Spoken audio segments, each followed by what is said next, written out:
ခင်ဗျားတို့မြန်မာတွေကမြန်မာပြည်တကယ်မချစ်ကြဘူးဗျကိုကျိုးစီးပွားအတ္တအတွက်မြန်မာပြည်ကိုချစ်တယ်လို့လိန်နေကြတဲ့လူလိန်တွေပုံများပါတယ်အဲ့ဒီထက်မှခင်ဗျားမပါအောင်နေဖို့တိုက်တွန်းပါတယ်ကျွန်တော်လည်းမပါအောင်နေဖို့ကြိုးစားပါမယ်ဆိုတော့ကျွန်တော်ဒီနေ့ပေါ့နော်ဒီနေ့ပေါ့ထူးခြားစရာလေးထူးခြားတာလေးဗာလေးညာလေးလေတရင်ကတော့အရင်ပြူပြဲရှူရှဲတဲ့တော့မရှိဘူးသို့တော့ထူးခြားတာဆိုလို့ဒီနေ့ဆိုရင်လွတ်တော်တွေဟာတွေရောထူးခြားတယ်လွတ်တော်ကိစ္စတွေပေါ့နော်အဲ့ဒါလေးတော့ထူးခြားတယ်ဒါပေမဲ့လည်းဒါကတော့ AC တော့ပြောတာပေါ့အစိုးရရဲ့ထုတ်ပြန်ချက်တွေတခုကျွန်တော်ရေးစပြောချင်တာမှတ်ပုံတင်ထားခြင်းမရှိတဲ့ဒီတိုင်းရင်းစည်းဝါးတွေဒါတွေကိုအရေးယူရဆိုတဲ့ဟာလေးနဲ့ပတ်သက်ပြီးကျွန်တော်စပြောရမှာဖြစ်တယ်ဆိုတော့အရေးယူတော့မဟုတ်ဘူးသုံးဆွဲရမသိကျင်ညာတာပေါ့နော်ကျင်ညာတဲ့လေးကျွန်တော်အရင်ဆုံးဦးဖျားစပြောပါမယ်ဒါကလည်းကျွန်တော်တို့ဒီကာလမှာသတိကြီးထားမယ့်ကိစ္စတခုဖြစ်လို့ကျွန်တော်ထည့်ပြောတာပါအစိုးရကဒီနေ့နိုင်ငံမှာသတင်းစာတွေမှာထည့်ချင်ကြတယ်တာမန်ပြည်သူတွေရုပ်တရက်သတင်းစာမှာဖတ်မိတဲ့သူတွေမသိမှာဆိုလို့ကျွန်တော်တို့မီဒီယာတွေထပ်ပြီးတော့ထပ်ပြောရတာပေါ့နော်ဆိုတော့ဒီစေဝါတွေနဲ့ပတ်သက်တာပါတိုင်းရင်းစေဝါတွေတိုင်းရင်းစေဝါမှတ်ပုံတင်ထားခြင်းမရှိတဲ့တိုင်းရင်းစေဝါတွေဖြစ်တယ်ဆိုပြီးတော့ကြီးညာတယ်အဲ့စေဝါနာမည်တွေကဝိဇ္ဇာအောင်တဲ့ဝိဇ္ဇာအောင်ဆိုတာကလေးဘက်နာနဲ့အကြိုက်ခဲပျောက်စီးသူ့ရဲ့ဒီစေးမုံပုံစံမျိုးသူဖြန့်ချီတယ်ပေါ့နော်သူကမဟာမြိုင်အင်ယာ40တိုးချက်ရက်ကွက်မှာသူထုတ်လုပ်တဲ့တာဖြစ်တယ်နောက်တစ်ခါရွှေဆေးတဲ့နာမည်ရွှေဆေးဆိုတဲ့နာမည်အဲ့ဒါတော့အစစ်မြင့်ကြိုက်ခဲတောက်စီစေးမုံတဲ့သူကတော့ဗမာထုတ်လို့ဆိုလှိုင်သာစက်မှုစုံတိုင်းရင်းစေဝါထုတ်လို့ရေးလှိုင်သာစက်မှုစုံမှာသူရဲ့ထုတ်လို့ရေးနေရာရှိပါတယ်နောက်ကရွှေဟင်းသားတဲ့အဲ့ဒါကတော့အစစ်မြင့်အကြိုက်ခဲတောက်စီစေးမုံပေါ့နော်သူကလည်းရွှေပါရမီတိုင်းရင်းစေဝါထုတ်လို့ရေးခေါင်းစဉ်အောက်ကနေရှိပြီးတော့သူကလမ်းမတော်မြို့နယ်မှာလမ်းမတော်မြို့နယ်အမှတ်32ကာကြီး9လမ်းမြေကြီးတဲ့လမ်းမတော်မြို့နယ်မှာထုတ်လို့ထားဖြစ်တယ်ပေါ့နော်နောက်တစ်ခုအခြားပါလဲဆိုတော့ဒီနောက်တိုင်းစေရုံတော့ပြီးတော့စံမကြီးတိုင်းစေဝါဖြစ်တယ်လို့ဆိုတာကြီးညာတဲ့ဟာအဲ့ဒါကဘာလဲဆိုတော့ကာယဒုက္ခဆရာကြီးဖိုးပါဆန်တဲ့သူကအစစ်မြင့်နာကျင်ကြိုက်ခဲဒုနာခါနာယောဂပျောက်စီးပေါ့ဗျာကျွန်တော်တို့နိုင်ငံဆို6ပါးစီးတွေပေါ့96ပါးစီးပေါ့သူကတော့ဒီအနောက်တိုင်းစေးနေရောထားတယ်ပေါ့ပါရာစီတမောတွေပဲရောထားတယ်ပေါ့နောက်တစ်ခါငွေနှက်သားတဲ့သူကလည်းလေးပန်နာထိတ်ကနာကုတာတဲ့စီမောတဲ့သူကတော့ငွေနှက်သားစေးတိုက်စက်မှုလမ်းမကြီးရွှေပြည်သာစက်မှုဆောင်ရန်ကုန်ပေါ့နော်အဲ့ဒီမှာလောက်ထားပါနောက်တစ်ခါသစ္စာရှင်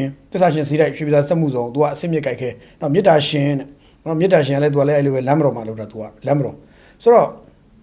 ဒီစေဝါတွေနဲ့ပတ်သက်လို့နိုင်ငံတော်ကထုတ်ပြန်ကြေညာတယ်တိုင်းစေဝါမှတ်ပုံတင်ထားခြင်းမရှိဘူးနောက်တစ်ခါနိုင်ငံခြားအနောက်တိုင်းစေးပြန်နဲ့ရောနှောထားတယ်ဒီနှမျိုးထုတ်တဲ့စေဝါတွေနာမည်အဲ့ဒါနဲ့ပတ်သက်ပြီးထုတ်ပြန်တာတွေ့ရတယ်ဆိုတော့ဒီဆေးတွေအကုန်လုံးကထူးခြားတာဒီဆေးတွေတော်များထူးခြားတာကတချို့ဆေးတွေကနော်တိုင်းဆေးတွေနာမည်တွေကငွေနာသားသစ္စာရှင်မေတ္တာရှင်ဖိုးဖဆန်ရွှေရင်သားရွှေနဲ့ဝိဇ္ဇာအောင်အစရှိတဲ့တိုင်းဆေးဝါးတွေအကုန်လုံးတော်များအဲ့ဒါတွေအကုန်လုံးကတဝဲဘက်မှာလူသုံးများတဲ့ဆေးတွေကတချို့ဆေးတွေတော်များပါတယ်ပြောထူးထူးခြားကျွန်တော်တို့တော့တိုင်းဆေးဝါးဈေးကွက်ထဲမှာတော့ကျွန်တော်တေချာသိမတွေ့ဘူးပေါ့နော်ဒါပေမဲ့ကျွန်တော်တို့လည်းမသွားဟိုဘယ်လိုကောင်းမလဲဆေးအများကြီးဝယ်မတော့ရတာကြောင်းတော့မသိဘူးပေါ့နော်မတေချာမတွေ့မိဘူးသို့တော့တချို့လူတွေအဲ့ဆေးကိုသိတယ်ဆိုတော့အဲ့ဆေးတွေကကျမ်းမာရေးနဲ့ညညွတ်လားမညညွတ်လားတော့မသိဘူးဒါပေမဲ့တေချာတာတော့ကျမ်းမာရေးနဲ့ညညွတ်မညွတ်တာခဏထားသူတို့ကတိုင်းဆေးဝါးမှတ်ပုံတင်မထားဘူးအဲ့လိုပဲဒီသုံးဆွဲရင်တင်မသိချဘူးပေါ့နော်အဲ့ဒါကြောင့်မို့ကျမ်းမာရေးဦးကျင်တဲ့စစ်ဆေးတွေတိုင်းဆေးဝါးဘက်ကနေစစ်ဆေးတဲ့ခါမှာလည်းမဟောပြဘူးဆိုတော့ဒီဟာတွေအကုန်လုံးကတချို့စက်ယုံတွေမှာထုတ်နေတာစက်ယုံတွေလုံးဝနေမှာထုတ်နေတာဖြစ်တော့ကျွန်တော်တို့ဒီ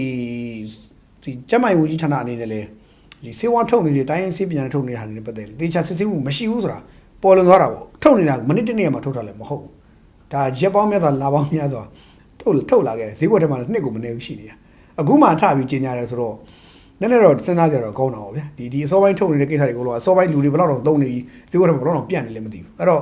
့တတိထားပါပေါ့ဗျာနော်ကျမဝင်ကြီးနာဘက်ကလူတွေလည်းပေါ့ရောတယ်လို့ခေါ်တော့ပေါ့ရောတယ်ပေါ့ဘာလို့ပြည်သူလူထုမှလည်းဖြစ်နေတဲ့ပြဿနာကိုဟာကိုဟိုဘိန်းတော့ကူကြိတ်ကူးနေရတယ်ချောင်းလေးဆိုရယ်နားလေးစီးတယ်တခုဖြစ်တယ်ဆိုရင်ကျမဝင်ကြီးနာရဲ့ဆေးဆရာဝန်တွေသိပြီးတော့မယုံတော့ဘာလို့ကိုယ့်အကူပဲဟိုလူကကောင်းလို့ဒီလူကကောင်းလို့ကတ်ကူတယ်အဲ့လိုကူပြီးတော့ပဲကိုယ့်အကူဟိုလူကဓာလေးတောက်လိုက်ဒီအမုံလေးတောက်လိုက်ဟိုကလေးဖြောတောက်ဒီအဲ့လျှောက်တောက်ရင်းနဲ့ကောင်းရင်လည်းကောင်းတယ်မကောင်းလည်းမကောင်းတတ်တယ်လည်းတယ်မတယ်ဒါပေမဲ့တစ်ခါတော့ကောင်းသွားတယ်လို့ယူဆိုင်အဲ့ဟာလူတွေကြားမှာလျှောက်ပြောနေအဲ့ဟာပြန့်သွားပြီးတော့အဲ့ဆေးတိုင်းဆေးကောင်းစင်အောက်ကနေရောင်းနေတဲ့ဆေးတွေအများကြီးထွက်ပေါ်လာတယ်ပေါ့နော်ထွက်ပေါ်လာပြီးတော့ဟိုဈေးကွက်ထဲမှာရှိရောအဲ့တော့လူတို့ကလည်းပွင့်လည်းပြောကျမ်းမာရေးဆောက်ရှောက်မှုပတ်သက်ရင်ကျွန်တော်တို့နိုင်ငံရဲ့လူတို့ကကျမ်းမာရေးဆောက်ရှောက်မှုနဲ့ပတ်သက်ရင်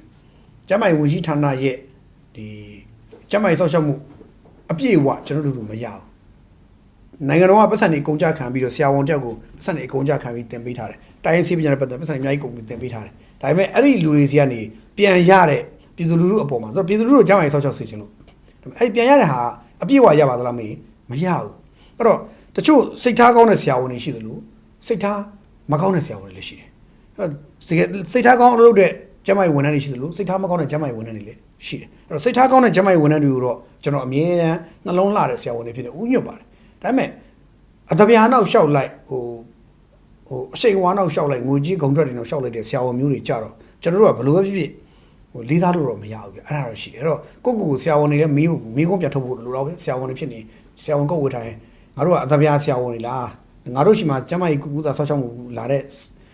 လူနာတွေပေါ်မှာငါတို့ရိုင်းဆိုင်ဆက်ဆံနေပြီရင့်တည်တွေတို့မဟုတ်မလေးမစားဆက်ဆံနေပြီလားငါတို့ပြင်းသိပြီလားဆိုတာမျိုးကိုယ့်ကိုမှန်ထောင်ပြီးမေးကြဖို့လိုတယ်ပြီးတော့ငါတို့ဟာကျမကြီးဆောက်ချောက်ဖို့ပြည်သူလူထုကောဆောက်ချောက်ပေးရမယ်တာဝန်တွေငါတို့ကြည်ပြီလားကိုယ့်ကိုပြန်မေးကြဖို့လိုတယ်ဘာလို့အခုပဲဒီလိုတိုင်းရင်းစီအတုတွေပါအတုတော့မဟုတ်တိုင်းရင်းစီမှတ်ပုံတင်ထားတဲ့ဟာတွေအကုန်လုံးပေါ်ပေါက်လာခြင်းအကြောင်းရင်းပြည်သူကဘာမှမသိဘူးပြည်သူကလုံးဝမသိဘူးပြည်သူကဒီကိစ္စတွေပေါ်မှာဘာတောင်းမှမရှိဘူး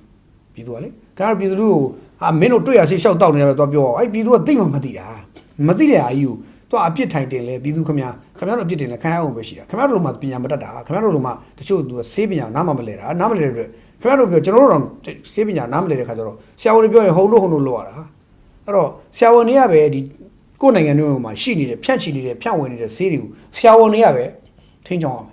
ကိုယ်နိုင်ငံဝင်လာတဲ့တောက်ဆေးတွေထိုးဆေးတွေကိုလုံးဆရာဝန်တွေကပဲကဲလို့အောင်ဆရာဝန်တွေကပဲအဓိကပြရမှာဆရာဝန်တွေကမလုပ်ရင်ကျွန်တော်တို့ဘယ်လိုလုပ်ကြမလဲကျွန်တော်ပြည်သူကဘယ်လိုလိုက်လို့ရမှာလဲအဲ့တော့ကျမ်းမာရေးဝန်ကြီးဌာနမှာတာဝန်အပြည့်အဝရှိတယ်အဲ့တော့ကျမ်းမာရေးဝန်ကြီးဒေါက်တာတက်ခိုင်ဝင်းအနေနဲ့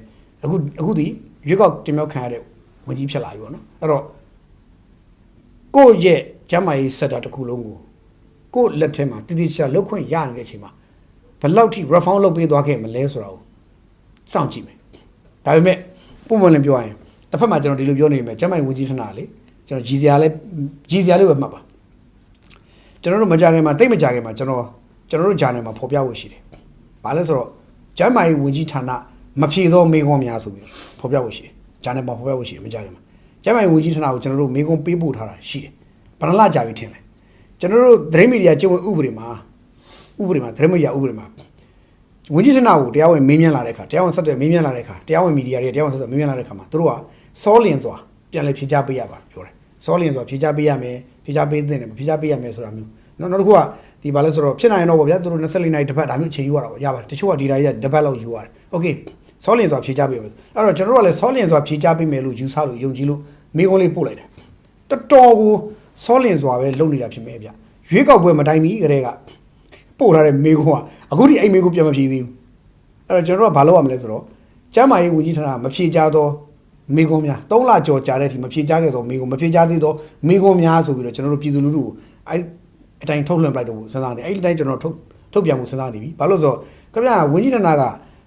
ကျွန်တော်တို့မီဒီယာမေးတာတော့အဲ့လိုဝေးလေကြောင်မဖြေနေမှာတော့ပြည်သူလူထုကဆောက်ရှောက်ဖို့ဆိုတာဘယ်လောက်တော့အလှမ်းဝေးမလဲဆိုတာကျွန်တော်တို့စဉ်းစားလို့တော့မရတော့ဘူးနော်အဲ့တော့ခါကြလေရည်စရာတော့ကောင်းပါလိမ့်မယ်ဒါလည်းကျွန်တော်ရည်စရာလေးတွေပြောရလို့မှတ်ပါပြုံးစရာပြောရလို့မှတ်ပါကျွန်တော်တို့ပြည်သူလူထုကဆောက်ရှောက်မယ်လို့ဆိုတဲ့လူတွေကဆောက်ရှောက်မရှောက်တော့မသိဘူးမေးခွန်းတော့မဖြေဘူးကျန်တာပြောမနေနဲ့အဲ့ဒါအဖြေပဲအဲ့တော့ခါကြရင်ပြုံးစရာကောင်းတယ်အဲ့တော့ဒီဆေးဝါးအတုတွေဆေးဝါးဒီသုံးဆွဲရမသိနေပေါ်လာခြင်းကိစ္စတွေလေကျွန်တော်ပြည်သူလူထုမှာဘာတောင်းမှမရှိဘူးဝန်ကြီးဌာနမှာတောင်းရှိတယ်ဝန်ကြီးဌာနကဒါတွေကိုအကုန်လုံးမပြတ်ပဲပြီးတော့ဆေးထုတ်တဲ့လူတွေကလည်းတောင်းရှိတယ်အဲ့ဆေးထုတ်တဲ့ဒီလိုထုတ်တယ်ဆိုရင်ဒီကောင်တွေလိုင်စင်မဲ့ထုတ်တယ်ဆိုအဲ့ဒီကုမ္ပဏီစက်ရုံတွေရှိတဲ့လိပ်စာတွေပေါ်နေပြီပဲအဲ့လိပ်စာအတိုင်းရှာလိုက်မရှိလိပ်စာအမှန်ရအောင်လိုက်ဖုန်းနံပါတ်တွေပါလိုက်ပြီးတော့အဲ့လူတွေအရေးယူဒါမှမဟုတ်လည်းအရေးယူမယူရင်လည်းအဲ့ဥပဒေကြောင်းပြန်သွားပြီပြန်လို့တစ်ခုပြန်ပေါဝင်လို့ပေါ့ပြီးတော့ဒါမျိုးတွေကိုထိထိရောက်ပေါ်ထုတ်ပါလားဆိုတော့လေမလုပ်ဘူး FDA လည်းအတူတူပဲ FDA လည်းကျွန်တော်တို့ပြည်သူလူစားတောက်နေတဲ့အစားတောက်တွေဟောလားမသိဘာမသိညာမသိအဲ့ဒါလည်းသူတို့မဆက်နိုင်ဘူးသူတို့မှတော့လူငင်အားနဲလို့ပါလို့တော့အကြောင်းပြတာပဲ Okay volunteer ခေါ်မလားပြည်သူလူခေါ်မလားဆိုတော့လေမခေါ်ဘူးဆိုတော့ခက်တယ်ပေါ့ဗျာကျွန်တော်ပြည်သူလူကတော့ရရစားဟောဝမျိုးနဲ့ပဲဒီလိုနဲ့ပဲလုံးပါပြီးတော့ဘာဖြစ်လဲချင်းတန်တို့လည်းတေးမှာပဲမင်းငါတို့စစ်လည်းတေးမှာငါတို့မစစ်လည်းတေးမှာငါတို့ကုလည်းတေးမှာမကုလည်းတေးမှာမင်းတို့ကတေးမဲ့ကောင်တွေမျိုးတေးမဲ့မျိုးတွေပဲကွာတေးပေါ့ဆိုတော့မျိုးပြစ်များထားကြလေသလားတော့မသိဘူးကျွန်တော်ပြည်သူလူအဲ့လိုတော့ရှိတယ်တခါကြလဲနောက်တစ်ခါဆရာဝန်တွေကြားမှာရှိနေတဲ့ issue တစ်ခုရှိတယ်အဲ့ဒီဟာကြီးကိုလည်းကျွန်တော်တော်တော်ယွန်းတယ်ဆရာဝန်ချို့ကြားမှာရှိတယ်ဘာလဲဆိုတော့တချို့ဆရာဝန်တွေကြားမှာရှိတယ်အဲ့ဆရာဝန်တွေခင်ဗျားတို့ကုပြန်ပြီးမှန်ထောင်ပြီးတော့ကြည့်ပါရှက်တက်ပါဘာလဲဆိုတော့ဆရာဝန်တွေဖြစ်နေတဲ့ပြဿနာဆေးဝါးကုမ္ပဏီဆေးကုမ္ပဏီတွေကနေပြီးသူတို့ဆေးကုမ္ပဏီနဲ့တလဝါချင်းရိုက်ပြီးတော့သူကရှင်းမယ်သူတို့သွင်းစေခြင်းနဲ့ဆေးကိုပဲဟောဖြစ်တာလူနာကိုဝယ်ခိုင်းရင်လည်းအဲ့ဆေးပဲသူတို့ခိုင်းတယ် quality to artisan တူရင်တော့သူတို့ကိုတခုခုလောက်ထားပေးတယ်သူတို့ကိုချင်းနေလာကြော့ထားတာသူတခုခုပေးထားတဲ့အားတွေပေါ်ပေါ်လက်မှတ်ထိုးပေးတာအာဒီဆေးကပဲပို့ဟာပဲဒီဆေးပဲဆိုမျိုးပေါ့အဲ့ဆေး artisan ကောင်းမကောင်းကိုဆေးကုမ္ပဏီသွင်းတဲ့ကုမ္ပဏီကသေချာသွင်းပေးလားမပေးလားဟုတ် အဲ့ဆေးရဝန်တွေတိကျတယ်မသိဘူးဒါပေမဲ့သူတို့လာထားပြီးတော့လာပြီးဂါထားပြီးဆိုတာအဲ့ဆရာဝန်အချို့ကအဲ့ဂါထားတဲ့ဆေးကိုပဲဂါထားတဲ့ company ရဲ့ဆေးကိုပဲသူက recommend ပြန်ပေးတာတွေလောက်တာမျိုးတွေရှိတယ်အဲ့ဒါရှက်ဖို့သိကောင်းတယ်နော်အကူတို့လည်းကြီးတယ်နော်တိတ်ပြီးတော့မလုပ်ကြဘူးဆရာဝန်အချို့တိုက်တွန်းတယ်ဒါဆေး company တွေဆေးထုတ်တဲ့သူတွေကိုလည်းတိုက်တွန်းချင်တာဆေးသွင်းတဲ့လူတွေတိုက်တွန်းချင်တာခင်ဗျားပတ်စံရှာတာကပြည်သူလူထုရဲ့အသက်တွေပေါ်ကနေပတ်စံရှာနေတာပြည်သူလူထုရဲ့ကျန်းမာရေးပေါ်ကနေပတ်စံရှာနေတာကျန်းမာရေးဆောက်ရှောက်မှုသာဖြစ်ပြီးတော့ကျန်းမာရေးဆောက်ရှောက်မှုပေါ်နဲ့ကျန်းမာရေး level ညစ်မှုကြီးဖြစ်နေရင်တော့ခင်ဗျားတို့ရှက်ဖို့ကောင်းတယ်နော်အဲ့ဒါလေးတော့အကုန်လုံးစက်တာအသီးသီးရဲ့ပုံကိုယ်တွေပြောတာပါပြီးတော့နိုင်ငံတော်ကြီးခဲ့တွေလည်းပြောချင်တာကျွန်တော်တို့ပြည်သူလူထုတွေဆေးဝါးတွေကိုလုံလောက်မှန်ကန်မျှတထိရောက်သုံးခွင့်မရသေးဘူးနော်အဲ့ဒါကိုကျမကြီးဝန်ကြီးဌာနတာဝန်ရှိသူတွေနဲ့နိုင်ငံတော်အကြီးအကဲတွေစဉ်းစားကြဖို့လို့ရက်ကွက်ထဲမှာစုံစမ်းလိုက်ပါရက်ကွက်ထဲဆင်းလိုက်ဆမ်းပါဗျာဝန်ကြီးတွေသမရတွေဝန်ကြီးချုပ်တွေစဉ်းစားမှာရက်ကွက်ထဲကိုခဏလောက်ဆင်းကြည့်လိုက်ဆမ်းပါရက်ကွက်ထဲမှာပြည်သူတွေဆေးနဲ့ပတ်သက်ပြီးကျန်တာအများကြီးပြောသေးဆေးနဲ့ပတ်သက်ပြီးဘာတွေပြောနေလဲစုံစမ်းလိုက်အဖြေထွက်လာလိမ့်မယ်ဆေးကတကူပြပြီးတော့ဝယ်တယ်မရှိဘူးအလားတူဒီဆေးမဟုတ်ဒါပဲအလားတူရှိတယ်အာနိသင်တူလားကောင်းလားမကောင်းလားမသိဘူးအဲ့ကျုံတို့လိုပေးနေတဲ့ဆေးတွေကိုစားတောက်တုံးပြီးတော့စောစီတေးကြယောဂတွေရကြပို့ဆိုးကြကျွန်တော်တို့ကျမ်းမာရေးပြည်သူလူထုကလေကျမ်းမာရေးနဲ့ပတ်သက်ရင်အကုန်လုံးလုံးလဲချလိုက်ပဲလိုက်ပြီးတော့ဆေးရုံတွေမှာပုံထားကျွန်တော်တို့ကြောင့်ဆေးရုံတွေဘက်ကိုခြေဦးမလဲချင်ဘူးဘာလို့လူနာတွေမျက်နှာတွေမြင်ပြီးစိတ်မကောင်းဖြစ်လို့လူနာရဲ့မိသားစုဝင်တွေမျက်နှာတွေကြည့်စိတ်မကောင်းဖြစ်လို့အဲ့တော့ကျမ်းမာရေးဝန်ကြီးဌာနကတော့ဘယ်လိုဆုံးဖြတ်ဘယ်လိုသုံးသပ်နေလဲဘယ်လိုလုပ်နေလဲကျွန်တော်မသိဘူးအကောင့်တွေဖော်နေလဲကျွန်တော်မသိဘူးခင်ဗျားတို့ရဲ့လှုပ်ဆောင်မှုကပြည်သူလူထုနဲ့နှလုံးသားနဲ့နီးစပ်ပါတယ်နီးကပ်ပါတယ်ခင်ဗျားလှုပ်ဆောင်မှုပေါ့ရော်တော့ပြည်သူလူထုနဲ့အလှမ်းဝေးသွားပါလိမ့်မယ်နှလုံးသားရည်နဲ့ပြည်သူလူထုနဲ့နှလုံးသားရည်နဲ့အလှမ်းဝေးသွားပါလိမ့်မယ်အဲ့တော့ပြည်သူလူထုနဲ့နှလုံးသားနဲ့အနည်းဆုံးမှနေမှာလားပြည်သူလူထုရဲ့နှလုံးသားတွေကအယွန်ရှာဆုံးခံရဆုံးပုံကိုယ်တွေဖြစ်နေကြမှာလားဆိုတာအဲ့ကျမကြီးစက်တာတွေကပုံကိုယ်တွေအတီးတီဝန်ကြီးရစာပြီးစက်တာအတီးတီရဲ့ပုံကိုယ်တွေအကုန်လုံးခင်ဗျားတို့ပဲဒီလိုပဲရိုးလေးပဲမေးခွန်းထုတ်ပြစီနော်ဒါလေးကတော့စေးနဲ့ပတ်သက်လို့ရှည်သွားသလိုဖြစ်ရင်ရှည်သွားပြီဒါပေမဲ့ဖောင်းပြောမယ်တစ်ချက်ပါနောက်တစ်ခုကနေပြည်တော်ကျမကြီးကြောင့်ပြောလို့နေပြည်တော်မှာလည်းဒီနေ့နေပြည်တော်မှာလည်းဟိုဒီနေ့သာပြောတာနေပြည်တော်မှာလည်းမနေ့ကညနေဆောင်ကစပြီးတော့မိုးသေးလေးထန်တာဗျာရက်ဆက်တယ်ကျွန်တော်တို့ဟိုပြောရင်တော့နေရာအတိအကျပြောရင်38နေရာလောက်ကိုနေပြည်တော်ရဲ့နေရာ38နေရာလောက်ကိုမှာဓာတ်တိုင်တွေလဲကုန်တယ်တစ်ပိန်တွေပြိုလဲတယ်လက်ကြားလိုင်းတွေပါညာအကုန်ပျက်စီးကုန်တယ်အစာအုပ်တွေအကုန်လုံးပဲကားတွေပျက်စီးပါညာဂျုံလုံးမကုန်ပြည့်စောက်တွေတချို့နေရာထိတာပေါ့အဲ့ဒါဖြစ်ကုန်လမ်းတွေပိတ်ဆို့ကုန်တယ်ဖြစ်ကုန်တယ်ဒါမနေ့ကညနေဆောင်ဖြစ်တာပြောရင်တော့ဒီရက်ပိုင်းမှာမိုးတက်လေပြင်းကြမယ်ဆိုတဲ့သတင်းတွေမိုးလေဝသသတင်းတွေရှိပါတယ်ရှိတိုင်းမိုးတက်လေပြင်းဘယ်လိုသွားကြလဲဆိုတော့နေပြည်တော်မှာတော်တော်ပြင်းထန်ကြသွားတယ်အခြားနေရာလည်းရှိပါတယ်နေပါကြပါတယ်ဒါပေမဲ့နေပြည်တော်မှာကြသွားပါတယ်နေပြည်တော်ကြတော့တိတိသာခံစားလိုက်ရပါတယ်ရန်ကုန်ကလည်းလွန်ခဲ့တဲ့နိုင်ပိုင်းလေးအတွင်းကမိုးလေးနဲ့ဖောချပါတယ်လို့ကြားတယ်အဲ့လိုကြားတယ်အဲ့တော့ထားပါတော့နေပြည်တော်မှာဆိုရင်ကူတာပြောရင်တော့ဒက္ခိဏသီရိဇဘူသီရိပုပ္ပသီရိဩဒရာသီရိပြင်မနာလေဝေးအစရှိတဲ့နေရာ6နေရာနော်အဲ့တော့ဟိုကျွန်တော်တို့ဒီဒက္ခိဏသီရိဘက်မှာလည်းဖြစ်တယ်ကျွန်တော်ဒက္ခိဏသီရိမှာလည်းဖြစ်တယ်နော်အဲ့တော့နေရာပေါင်း38နေရာလောက်မှာဓာတ်တိုင်တွေပြိုလဲတယ်တစ်ပိန်တွေဟောဖြစ်တယ်အဲ့တော့မိသက်တပ်ဖွဲ့ဝင်တွေအကုန်လုံးအလုပ်တွေရှုပ်ချက်ခတ်ပြီးတော့ခြားလက်ဘက်တွေရန်ကုန်တာမှာတစ်ပိန်တွေလမ်းပေါ်တုံးလဲနေရှိအကုန်ခုတ်ပြက်လောက်ရတယ်ပေါ့နော်ဆိုတော့တဘာဘေးကတော့ကျွန်တော်တို့ရိုက်ခတ်ပြီးတော့သတိထားခိုင်းနေတာတွေ့ရတယ်ကျွန်တော်တို့တဘာဘေးကတော့နောက်ထပ်မြန်မာတွေကဒီနှစ်မိုးတွေမှာလည်းတဘာဘေးတွေထပ်ခံအောင်မယ်ထင်တယ်ဘာလို့ဆိုတော့အခုဒီလောက်ရာသီဥတုကအခုချစ်တော့ပူတာဒါပေမဲ့ကြက်ဥတလုံးမကြော်ပဲကတ်တရလမ်းပေါ်ပြစ်ချလိုက်ရင်အဲ့ကြက်ဥကကြက်သွားနိုင်တဲ့အထိနော်ကြက်ဥတလုံးဖောက်ပြီးပြစ်ချလိုက်ကတ်တရလမ်းပေါ်ပြစ်ချလိုက်ရင်ကြက်သွားနိုင်တဲ့အထိနေရရမ်းပူလုံးနေတဲ့အချိန်မှာကျွန်တော်အဲ့လောက်ပူလုံးနေရင်ကျွန်တော်ထင်တယ်တဘာဘေးတွေကြီးမှာဒီနှစ်ထဲမှာကျွန်တော်တို့မြန်မာပြည်တွေကိုတခုတော့တနေရာတော့ဝင်အောင်ပဲထင်တယ်လို့ကျွန်တော်စိတ်ထဲတွေးနေမိတယ်မုံတိုင်းလေပြင်းမုံတိုင်းကြီးမိုက်တိုက်ပြီးတော့ဟိုအိုးအိမ်တွေပျက်စီးတာလူတွေထိခိုက်နေတာဆုံးရှုံးရတာတွေဖြစ်အောင်မယ်လို့ယူဆတယ်ဗျအဲ့တော့ဟိုဗာလဲလူကယ်ပြန်နဲ့သက်ဆိုင်ရာအစိုးရဌာနဆိုင်ရာတာဝန်ရှိသူတွေနဲ့အရေးပေါ်ကယ်ဆယ်ရေးအစီအစဉ်တွေအခုတည်းကကြိုတင်ပြင်ဆင်ထားကြလေ့ကျင့်ထားကြဖို့လိုကြပြီလို့တော့ကျွန်တော်မြင်နေဗျအခြေအနေသိတော့မကောင်းနော်ဆိုတော့ကျွန်တော်တို့နိုင်ငံတစ်နှစ်ကိုတစ်ကြိမ်လောက်တော့ဟိုကြီးမားတဘာဘေးဟိုနော်အကြီးကြီးသားကြီးမှုတော့အလတ်စားလောက်တဘာဘေးတခုတော့နှစ်တိုင်းရင်ဆိုင်မဲ့သဘောတော့ရှိတယ်အဲ့တော့နှစ်တိုင်းပြင်ဆင်ထားဖို့လိုပြီထင်တယ်ဒါကျွန်တော်တို့ကြုံကြိုက်လို့နောက်တစ်ခုထည့်ပြောတာပါနောက်တစ်ခုကတော့ကျွန်တော်တို့တရုတ်ပေါ့နော်တရုတ်ကိစ္စလည်းပြောရတာကျွန်တော်လည်းနေ့တိုင်းပြောရတာများလိုက်ကျွန်တော်လည်းတရုတ်မုံလီသမားဖြစ်ဘုံလီသမားလို့များအထင်ခံအောင်လားမသိဘူးစိတ်တည်ကြည်တယ်တရုတ်နဲ့ပတ်သက်တဲ့သတင်းကလည်းကျွန်တော်တို့စီမှာနေတိုင်းရှိတယ်တစ်မျိုးမဟုတ်တစ်မျိုးရှိတယ်တရုတ်နဲ့ပတ်သက်တဲ့သတင်းအဲ့တော့ဒီပေါ်လေးကျွန်တော်တို့ကတရုတ်နိုင်ငံနဲ့နီးကပ်နေရတာဆိုတော့တရုတ်နိုင်ငံနဲ့တရုတ်နိုင်ငံရဲ့ဟိုဘာလဲဆိုတော့ဒီကုညီဆောက်ရှောက်မှုနဲ့ပူးပေါင်းဆောင်မှုနဲ့နေရတဲ့နိုင်ငံဆိုတော့တရုတ်နဲ့သတင်းရတော့ဘယ်ပြတ်မလဲပေါ့ဗျာဘယ်ပြတ်မလဲဆက်ပြတ်မလဲအခုတရုတ်နဲ့သတင်းကြတော့အချားမဟုတ်ပါဘူးတရုတ်အမျိုးသားနဲ့လက်ထပ်ရင်တဲ့သိန်းနေရမယ်ဆိုပြီးတော့ပြောလို့တွားပြီးတော့တရုတ်အမျိုးသားနဲ့လက်ထပ်ရင်ရောဖြစ်မယ်ဆိုလို့မြန်မာအမျိုးသမီးတယောက်ကို တော့စီယုံလို့ညီမမျိုးကြောက်ကလည်းသွားတယ်ပေါ့ဗျာပြောရင်ကိုမျိုးသမီးဘက်ကလည်းဖောင်းတယ်ဟိုကောင်တွေလည်းလာဟောဖြစ်တယ်ပြောတော့တရုတ်ပြင်ဖြစ်နေတဲ့ပြဿနာအဲ့လိုပဲသူတို့မှလည်းမိမရှားပုံရပါတယ်အဲ့တော့ရွှေပြည်သာမြို့နယ်19ရက်ကမှနေတဲ့အမျိုးသမီးတယောက်ကို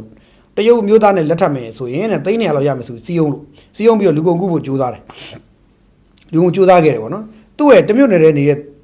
မျိုးသမီးတယောက်ဖြစ်သူကနေပြီးတော့သူကဒီအလုပ်ကိစ္စတိုင်းမယ်ဆိုပြီးတော့လာပြီးတော့နော်သူ့ဆွဲဆောင်စီယုံတာပေါ့နော်အဲ့တော့တရုတ်မျိုးသားနဲ့တွေ့မယ်ဆိုသိန်း180 200တိရမယ်ဆိုစီယုံပြီးတော့လှိုင်သားရနောက်ပိုင်းမှာရှိတဲ့နောက်ပိုင်းမှာရှိတဲ့ဒီနောက်ထပ်မျိုးသားတယောက်နဲ့ထပ်ပြီးတွေ့ဆုံပြီးတယ်အဲ့မျိုးသားကလည်းဘာလို့လဲဆိုတော့တရုတ်မျိုးသားဖြစ်သူဝူကျင်းမင်ပေါ့နော်ဝူကျင်းမင်ဆိုတဲ့ပုံကိုနဲ့တွေ့ဆုံပြီးတော့ဝူကျင်းမင်ကတင်တောင်းငွေကျပ်သိန်း180ပေးမယ်ဆိုပြီးတော့ခေါ်တယ်ပြီးလည်းပြီးတော့အဲ့မှာအဲ့မိတ်ဆက်ပေးတဲ့ဇာနေမင်းတို့ဘာလို့ပေါ့ဗျာဟိုအကျိုးဆောင်ကဆိုရင်ငွေ9သိန်းတို့မင်္ဂလာဆုံးကျိုးကို10သိန်းတို့ရိုက်ပေးတယ်ပေးပြီးတော့ကောင်မလေးကိုခေါ်ပြီးတော့ဒါဒီကောင်ကြိတ်မှာပေါ့ဗျာခေါ်ပြီးတော့နော်လုံးမှာပေါ့ပောက်ကလုံးမှာပေါ့နော်လောလည်းပြီးလည်းပြီးတော့တင်တောင်းငွေဆိုပြီးတော့မိသားစုတွေကိုရက်နေမင်္ဂလာဦးဆုံးကျွေးဆိုသိန်း80ပေးတယ်အဲ့လိုပေးပြီးတော့ကြောက်တရားမှာသွားပြီးလက်မှတ်ထိုးတရားဥမှာတက်ပြီးလက်မှတ်ထိုးတယ်ပြီးတော့ငွေထပ်ပေးတယ်အဲ့လိုနဲ့တခါလေရင်တက်ခါနေမှာနောက်ထပ်ငွေထပ်ပေးမယ်လို့ပြောနေရင်လည်းအဲ့လိုလုံနေရင်းနဲ့ပဲသူတို့လှိုင်သာမှာရှိတဲ့ဟိုတယ်တစ်ခုမှာသူတို့အတူတူကပေါင်းသိနေထိုင်နေအဲ့လိုနေထိုင်နေနဲ့ဒါရက်တက်ဖွဲ့ကဘယ်လိုသတင်းရသွားလဲတော့မသိဘူးလူကုန်တားဖွဲ့သွားပြီးတော့စုံစမ်းလိုက်တဲ့ခါဒီကလေးမလေးကိုကြည့်ရကျွန်တော်ထင်တယ်ဒီကောင်တရုတ်ပြည်သွားကန်တရုတ်ပြည်ရောက်ရင်ကောင်မလေးရောင်းစားထက်ရောင်းစားထက်ဆင်ရောင်းစားခံရနေကြတယ်ရှိတယ်ဒီကောင်ကများကိုပြောရင်မကောင်းပါဘူးဟိုသူမြန်မာမာလေးတော့သူလာရှာလိမ့်မယ်ဒီကောင်ပုံစံကြည့်ရတာရှာတယ်ရှာပြီးတော့သူဟိုပတ်စံလုံနေလို့ယူဆတဲ့ကလေးမလေးကိုရှာမယ်မြန်မာပြည်မှာလည်းပတ်စံလိုကြတာဟုတ်ဗျမိသားစုတွေပတ်စံလိုကြတယ်မိန်းကလေးတွေလည်းပတ်စံလိုကြတယ်လိုကြတဲ့ခါကျတော့အမျိုးသမီးတွေကလည်းခစ်စနစ်ရလိုတာလည်းရှိတယ်မိသားစုဝမ်းရရလိုတာလည်းရှိတယ်မြန်မာပြည်မှာကျွန်တော်တို့အမျိုးသမီးတူကြီးပြောတာပါကျွန်တော်တို့အမျိုးသမီးတူကြီးကျွန်တော်တို့တနာလဲတနာတယ်စိတ်လည်းမကောင်းဘာလို့ဆိုတော့ဒီတရုတ်တွေကဒါကိုပဲ target ထားတယ်ပေါ့ကျွန်တော်တို့အမျိုးသမီးတူမှာလိုအပ်နေတာပါလဲဆိုတော့တစ်ချက်ကသူခစ်စနစ်အရာပေးထားချက်တွေရှိတယ်မိသားစုကိုထောက်ပံ့ခြင်းနဲ့ကူညီခြင်းနဲ့အားပေးခြင်းကူညီခြင်းတဲ့ခါကျတော့သူတို့ခန္ဓာကိုယ်တို့ရင်းကြတယ် KTV မှာလုပ်မယ် massage မှာလုပ်မယ်ဒီ high ကနေမှာလုပ်မယ် day care တွေဖြစ်မယ်စသဖြင့်ဒါမျိုးတွေသူလုပ်ကြတယ်ဒါကသူတို့ရဲ့ဘဝဝမ်းရည်တွေလုပ်ကြတယ်သူတို့တာယာလုပ်ကြတယ်နောက်ဒီအလုပ်ကသူတက်တောင့်တလည်းဖြစ်တယ်တိတ်ပြီးတော့လည်းသူတို့ဟိုကိုခန္ဓာရမပင်မန်းဘူးပေါ့ဗျာအဲ့တော့သွားလုပ်ကြတယ်တချို့ဆိုရင်လည်း day care လုပ်တယ်ပေါ့ day care လုပ်ကြတယ်ပေါ့နော်ဆိုတော့အဲ့လိုလုပ်ကြရင်လည်းသူကဒီကံကောင်းရင်တော့ပြဿနာမရှိဘူးကံဆိုးမုံမောင်ကြတဲ့အခါမှာကျပြဿနာရှိတာပါပြီးတော့ kiss နစ်ကလည်းအမျိုးသမီးတွေအဲ့လိုပေးထားတယ်ဥပမာဆိုကြပါစို့ iPhone ပေါ်တယ် iPhone အသစ်တွေလိုချင်တယ်ဘာပေါ်လဲကောင်းစားတွေလိုချင်တယ်နေရာဟိုဘာလဲပြောမှဆိုဗျာဟိုအဝတ်စားကောင်းလေးကိုကောင်းစားလာတွေဝတ်ချင်တယ်အကောင်းစားဒီ shopping mall တွေမှာတွားပြီးတော့ဈေး shopping mall တွေထွက်ပြီးဈေးဝယ်ချင်တယ်တခါဘာလဲဆိုတော့ဒီကားထဲလဲစီးနေတဲ့မျိုးသားတွေနဲ့လိုက်ဒိတ်မယ်ဒါမျိုးတွေပေါ့ဗျာမျိုးစုံပေါ့စားတောက်ဆိုင်ကောင်းတက်ချင်သွားချင်တယ်ဟိုတယ်ကောင်းမှာသွားပြီးတော့ vacation ဘာလဲ staycation လုပ်ပြချင်တယ်ပြီးတော့ TikTok social မှာတက်ပြီးကြွားမယ်ကြွယ်မယ်အဲ့တော့သူနဲ့တိတ်မကြရင်သူနဲ့ဟောဖြစ်တဲ့မိန်းကလေးတွေကသူ့လိုပဲဟောဖြစ်ချင်တယ်ခင်းတဲ့မိန်းကလေးကသူ့လိုပဲဖြစ်ချင်လာတယ်ဟဲ့နင်ဘာကြီးလုပ်တယ်ငါအဲ့လိုနဲ့ဟိုနောက်ဆုံးကျတော့ကောင်မလေးတွေကတဖြည်းဖြည်းနဲ့မထူးလေမြန်မာပြည်ကမျိုးသားတယောက်နဲ့ကြိုက်တယ် first date second date လောက်ကြရင်သူတို့ခန္ဓာကိုယ်ပေးလိုက်တယ်အဲ့လိုပေးလိုက်ပတ်စံလည်းတခြားမှလည်းမရဘူးဒါပေမဲ့ဟိုအောင်နဲ့သွားလိုက်ရင်တော့ပတ်စံလည်းရတယ်အစင်လည်းပြည်တယ်ပတ်စံလည်းပြည်တယ်ဆိုဒါမျိုးတွေဖြစ်ကုန်တာပေါ့ဗျာဒါတွေကလောကကြီးမှာဖြစ်သွားတာပေါ့ဆိုတော့တချို့မိဘတွေကိုယ်တိုင်ပင်လည်းသူသမီးလေးအရွယ်ရောက်လာရင်ဒါမိဘone number 2မိဘကိုယ်သူသမီးအရွယ်ရောက်လာရင်ရက်ွက်ထဲကတယောက်နဲ့ကြိုက်မယ်ကြိုက်ပြီးရက်ွက်ထဲကတယောက်ကြိုက်ပြီးအိတ်မယ်အဲ့လိုအိတ်ပြီးတော့သူသမီးအပြူလေးပြက်မယ်ဒီလိုပြူလေးပြက်ခံမဲ့တူတူသွားဟိုဟာသွားလိုက်လို့ရှိရင်100ရမယ်200ရမယ်အဲ့ပတ်စံတန်တယ်အချိန်တိုင်းလဲဟိုအောင်နဲ့သွားအိတ်ပါပဲတူတူပဲသွားကဲလာဆိုပြီးတော့တချို့တွေလုတ်တဲ့လူတွေရှိတယ်ဆိုတော့ပြဿနာကကျွန်တော်တို့မြန်မာအမျိုးသားတူကြီးကလည်းအဲ့ဒီအမျိုးသမီးတွေအားလုံးစောက်ရှောက်နိုင်သလားဆိုတော့မစောက်ရှောက်နိုင်ဘူးကို့မှလည်းကို့ပြဿနာနဲ့ကိုနော်ကို့ပြဿနာနဲ့ကိုကျွန်တော်အမျိုးသားတူမှလည်းကို့ပြဿနာနဲ့ကိုအဲ့တော့မစောက်ရှောက်နိုင်တဲ့ကတိုင်တပလာကျူးကျော်ပြီးစောက်ရှောက်ဖို့ကြိုးစားတယ်စောက်ရှောက်ဖို့ကြိုးစားရရုံနဲ့မဟုတ်တော့ဘူးရောက်စားဖို့ပါကြိုးစားတယ်ဖြစ်တာဆိုတော့ဟိုဒီကောင်လေးတရုတ်တွေကတော့တားအောင်ရှာတဲ့ခါမြန်မာပြည်ရောက်လာတဲ့ခါအဲ့လိုခုနလိုအပ်ချက်တွေများစွာနဲ့ဒီခစ်စနစ်ရဲ့လိုအပ်ချက်ခစ်စနစ်ရဲ့ဒီတိုးတက်ဖွံ့ဖြိုးလာမှုရဲ့လိုအပ်ချက်ခစ်စနစ်တိုးတက်မှုနဲ့ဒီအမျိုးသမီးတွေရဲ့ဒီစိတ်ပေါ့နော်သူများလှခြင်းတယ်သူများလှခြင်းသူများသုံးလို့သူများဖုံခြင်းတယ်သူများနေချင်လာတဲ့ခစ်စနစ်ရဲ့တောင်းဆိုမှုတွေနဲ့အမျိုးသမီးရဲ့လိုအပ်ချက်တွေကြားမှာဒီကောင်လေးကငွေနဲ့ပေါက်လိုက်တယ်ပေါက်ပြီးတော့ဘာလို့လဲဆိုတော့ဒီကောင်မလေးကြောင့်ငွေနဲ့ပေါက်တယ်ပေါက်ပြီးတော့350ပေးလိုက်10သိန်း30သိန်းပေးလိုက်ပြီးတော့ဟိုတယ်မှာတက်ပြီးပေါင်းတယ်ပြီးတော့တရားဝင်လက်မှတ်ပါသူထိုးလိုက်သေးတယ်အတီးဖြောင်းထောင်ကြမကြအောင်လို့ဥပဒေကအရေးမခံလို့ဆိုတီပါကြည့်ပြီးလက်မှတ်ပါထိုးလိုက်သေးတယ်ဒါတော့အတီးလို့ထင်သွားတာပေါ့ထင်ပြီးတော့သူကပြီးရင်တော့ဒါသူမိမဆိုပြီးတော့သူတရားဝင်သူတရုတ်ပြည်သူခေါ်သွားရင်တော့မှာပေါ့နေဆက်မှာပါဒါပေချင်းတော့မရောက်ပါဘူးသူတို့ယူနန်ပြည်နယ်လောက်ပဲဖြစ်မှာခေါ်သွားပြီးဟိုရောက်လို့ရှိရင်တော့သူဒီမှာစိတ်ကြိုက်ပေါင်းမယ်သူဒီမှာအနည်းဆုံးဗျာဟိုသူတစ်လပေါင်းရက်30ဗျာရက်30ဆိုတော့အချိန်30ပဲ